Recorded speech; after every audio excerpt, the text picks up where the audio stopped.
Hello and welcome to Crowdfunded Corner, where I highlight a crowdfunded comic book worth highlighting. And this one is going to be Vestri. And as you can see, there are 3 issues of Vestri already out. They're in the middle, at the end of their current crowdfunding campaign on Indiegogo. I'll put a link in the description, but there's only 2 days left. So I wanted to do this earlier, but I guess I'm a procrastinator. But Vestri is a sword and sandal story. It's pretty, you can see the covers here. I'll flip through them real quick. Number 1, and it looks like they went through a few different publishers, or worked with a couple different publishers. Gravestone Press for number 1. Looks like they went solo for number 2, and Anvil Comics for the 3rd issue. And it's an ongoing story. I think at least 2 of these came out in last year. Maybe all 3. I'm not sure, but they're churning these out a little bit. It's a sword and sorcery comic book. It's about this dude right here, Damon, and Elle. Elle is an elf, Damon is a man. And in this world, let's get into the comic book a little bit. One thing, I love maps. This is the world of Vestri. But yeah, I love little details like that. Vestri, let's go to the creators. Created by Clarke and Jakub Sebesta. Story by Clarke and Sebesta. Art by Sebesta. He's a really good artist. I'll show some of that. But yeah, like I just said, this is a sword and sorcery comic book. It's a fantasy in the land of Vestri, where elves and men once lived together, but the elves found a crystal. He's holding the crystal right there, that they call Areorite. I believe that's how you pronounce it. And Areorite, the guy who found it, Elle's father, named it after himself. His name's Areorite, I suppose. And the story follows Damon primarily. He's like I don't know, he's not a bounty hunter, but he's like a hired gun. You hire him to get stuff done. And here's his introduction. There you go. Slaughtering everything. He's basically a badass. Well, I can't say loner. He's actually married. But yeah, a lot of cool stuff like that happening in there. So they don't shy away from the gore. I don't believe there's any nudity or anything. I mean, she's nude, but featureless.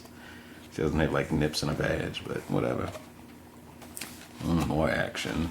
But Damon, in the first issue, I thought was, I'm glad I read all 3, like I got all 3 at once, but the first issue is a little light. It's mostly just action and setup for this character, and not really even foundation for the story, but it was a fun, quick read, and awesome to look at. It's pretty solid art. Yeah, but Damon is hired to do a job. That's what he does, and he's supposed to clear out Armoradel. I believe that's how you pronounce. I don't know how to pronounce these words. It's fantasy, and you never hear anybody say them. But Armoradel is an old elf castle, but the elves have since abandoned it, and it has become overrun with goblins. And Damon's job in the first issue is to clear the castle of goblins, and he pretty much does that. But as he's doing that, he comes across Elle on the final page. She's trapped in rubble, and it's just, a decent reveal, a decent tease for the next issue. And then they have little backup stuff, but I'll talk more about that later. Yeah. And then the second issue, they go into a bit of the lore, and it opens up with the map. I love maps. And it talks about the history. 500 years ago, man and elf lived together as one. The elves were the mages, and the men were like the ground troops, the infantry, and defending the land. But when Areorite discovered Areorite, this right here, they gave him immense power, and he felt he no longer needed the men. They banished them from the land, and the elves and men are no longer allies, and that's like the history, a brief history of the world and of this just the setting that they live in. But in this issue, L, where we go, helps him. Damon needs to escape from the Goblin Queen. In the first issue, he killed all the goblins, but then the Goblin Queen shows up, and she's bigger and ashy is, bigger and badder than the rest of them. And L basically like joins forces with him, as you can see here, and jumps inside of him and adds to his power. He becomes like a superhero when she's inside of him. She's like an ethereal being, not tangible. I guess you couldn't touch her, but she like goes inside of him. I guess she's like a spirit, or in some way imbued with the power of the Aerorite. And then, he goes after he escapes with his life. He goes back to the person who hired him and is like, hey, job's done. And the person who hired him asks, well, did you find anything interesting in there? And he lies and says no. Of course, he found the Aerorite and Aerorite's daughter. That's going to be confusing to talk about. But yeah, it works. It works into the like developing the character of Aerorite, because he's like a vain asshole and he like destroyed his daughter basically to gain more power. That's just the kind of person he is.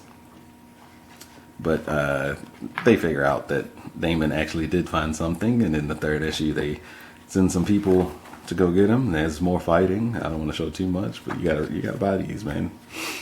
And they go and try to stop him, but that's when Aerorite joins him again. I think, yeah, they survive, but yeah. I mean, of course they survive, but I think in this issue, this battle is resolved. I don't know. I think there's a cliffhanger here too.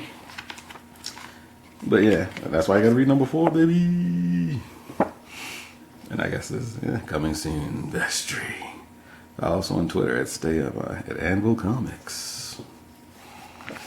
And yeah, but that's the general gist of these first 3 issues. And I think it sets up a pretty interesting story. It sets up a pretty interesting world. And Damon, while not a particularly interesting character, is an archetypal character. And I think they did enough to set him apart and give him a unique story. And with L tagging along, because again, it's cool. He has like spells and stuff. He gets like burnt up and damaged, and he drinks spells and it heals him. There's gonna be a lot of just fantasy stuff if you're into that. And incredible art. Like I said, I think the cover to number 1 is my favorite so far. The books are awesome. Thick covers, glossy, nice pages, a little bit of extras, and that one's packed, so no. But yeah, they have extras in the books, little design, and the black, pencil illustrations, pin-ups, character sketches, and all that good stuff. The back of the books always have extra art on them. I don't know if you can read that. I don't know. I'm not good at reading these things. Is it gonna do it? Nah, whatever. If you can read that, you can read it. Awesome black crystal. That's all smudged from my fingers. Sorry about that. That's not the same, is it? Oh, it's the same on these. On number 3 and number 1, it looks like it has the same back, but this black back is odd. That's my favorite back. Number 1's my favorite cover. And oh yeah, but that's the gist of this. A pretty solid comic, and I think that for the digital and physical of number 4, you get it. I think it's like $19 plus shipping. And one cool thing I got with number 1, I got a sketch card. Oh yeah, pretty cool shit.